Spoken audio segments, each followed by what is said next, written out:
besties, welcome back to my channel. If you are new here, hi, hello, my name is Emily. I love to chat about the library, plans, and other things that I'm doing. And if you are returning, welcome back. Today I have a really fun-hearted, light video that I'm actually really excited to be filming.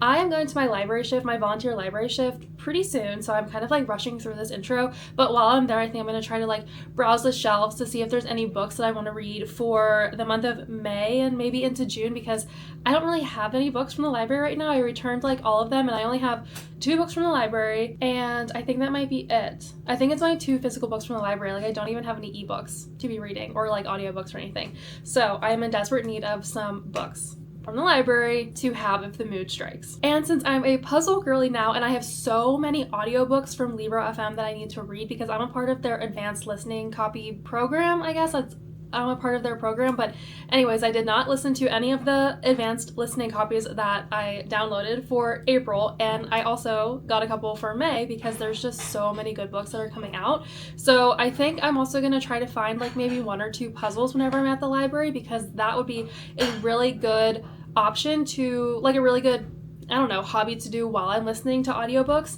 And I really like this. I have a lot of old people in my area, so my library has a lot of large print fiction and nonfiction for them to pick out. And I am just referring to old people because most times the older you get, the harder it is to see like the regular, but also if you have like an eyesight disability, like it's not just old people who can check out large print. Anyways, they also have puzzles that have large pieces, and I think that would be perfect because I did get 1 puzzle for my library book sale haul that I filmed a little video for, and I got this cute little plant puzzle that was 140 pieces, and the sizes were like small. They were microscopic, and I was like hunched over trying to do these, and wow, my neck and my back hurt so bad. And that was only 140 pieces, and the lowest amount that my library has puzzle wise, I think they might have 150, but for the most part it's 300 to like 500, and then they have a couple like 1,000 puzzle pieces, which I'm not ready for 1,000, so I'm just gonna check for like some 300.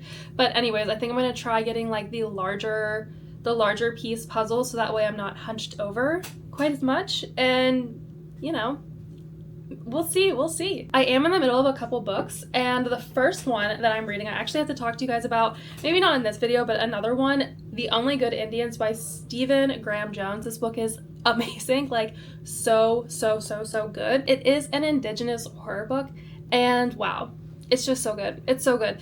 I'm only like halfway through, but my one friend Sarah, who's in book club with me, me and her have very similar tastes, and she said that she loved this book, and I love every book that she loves, and me and her like hate the same books. So I have really high hopes to be finishing this one. I'm hoping to finish it pretty soon, and I think the audiobook that I'm going to start listening to first whenever I'm doing this puzzle, like between this week and next week, is Japanese Gothic by Kylie Baker Lee. I love her as an author so much. I have read 2 books by her before. She's fantastic. And she's also going to be at the Pittsburgh Book Fest, so I'm really wanting to read her latest release, so that way, you know, if me and her like get to talking, I can be like, oh yeah, I read your latest, you know, if we're like bump into each other at the coffee shop, or she's like, hey, I know you because you have a bookstagram, or you know, something like that. She knows that I'm like a true fan. So anyways, I think that's the audiobook that I'm going to start while doing this puzzle. I love horror, clearly. I'm reading 2 horror books. I love horror. All right, I'll bring you along, probably not for my volunteer shift, but just to be like browsing the shelves, and let's see what we can find while we're at the library.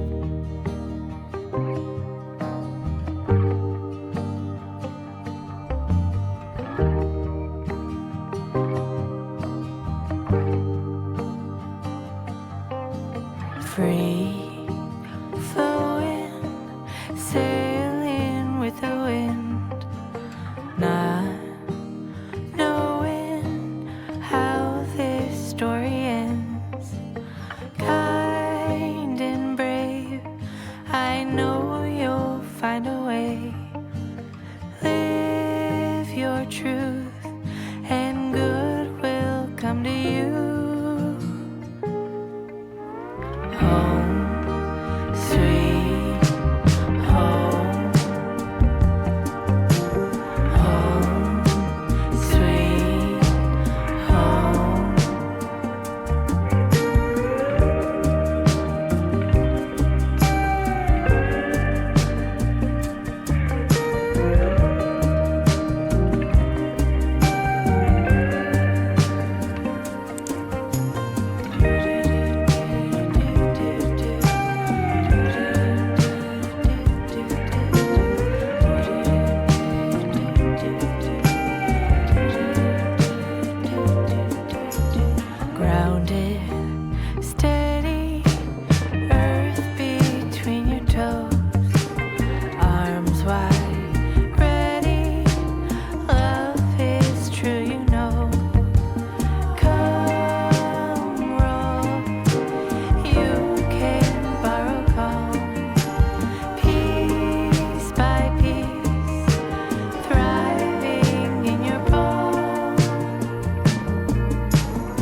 It's Brittany, bitch. My library had so many puzzles. I like know that they have so many puzzles, but whenever you're actually like looking through them, you're like, holy shit, that's a lot of puzzles. And they had a ton of 300 and 500, which I'm not sure I'm ready for 500 piece puzzles yet, but I definitely will be getting more 300. And they did have some of the large like piece puzzles that I was hoping to get. And I was correct in saying that saved my neck. Like I didn't have to be hunched over. I was able to like stand up and kind of walk around my island while I was like putting the pieces together. And this puzzle was actually a little bit unique. Some of the pieces like didn't snap together. They kind of just like, they had to be like placed next to each other. And then like there was another piece that was a little bit longer that would then snap them together. And I thought that was really interesting, but I was not ready for that challenge. Gonna be so honest. That was maybe like a level 2, tier 2 puzzle, but we made it work. I ended up finishing the puzzle and it was a lot of fun. It was very relaxing and it actually was like a perfect hobby to be doing while I was listening to my audiobook, which brings me to the book. This book was phenomenal. It was amazing. It was so good. And I'm actually going to read someone's review that I found on Goodreads that summarizes the book just so perfectly. If you're looking for a book that fills you with a sense of impending doom where you constantly feel like something terrible is going to happen, look no further. Japanese Gothic follows two timelines, one in present day following Lee, a college student that murdered his roommate as he flees to stay with his father in a secluded home in Japan, and as he's haunted by the unexplained disappearance of his mother, who was just legally declared dead. The other takes place in 1877 and follows Sen, who's been training to be a samurai since she was young as she deals with the aftermath of the samurai rebellion where all samurais have been killed, all except Sen's father, who came back a changed man. Both timelines take place in the same home and it's all about how their stories intertwine. There's plenty of creepy supernatural / haunting elements as both the past and the present meld together, a lot of bloody and violent imagery. It's steeped in Japanese mythology and features one of the most unique atmospheres I've ever read in a horror book. That's the review. That's the synopsis in the review, and I agree 100% about all of this. This book was bloody. The imagery was insane. I highly recommend listening to it on audiobook because I feel like I was just immersed in it more than maybe if I had read like the ebook or the physical copy. And one thing I kind of like doing with audiobooks is I have my phone open so that way I can see the cover of the book like as I'm listening to it. I don't know, every time I looked at my phone, I like saw something new about the cover and I love the cover. Kylie Lee Baker is an auto-buy author for me. I absolutely loved her book. I think that this was a perfect hobby for me to be doing on just like, I don't know, a random weekday. If you're looking for something to do to get off that damn phone, I highly recommend going to your library, checking out to see if they have any puzzles that you can check out, grab an audiobook while you're at it, and put your phone down. Anyways, live, laugh, love the library, and I live, laugh, love you all. I have new videos coming every Saturday morning if that's something that you'd be interested in. Make sure to like, subscribe, and share this video, and I will see you guys in the next one. Bye!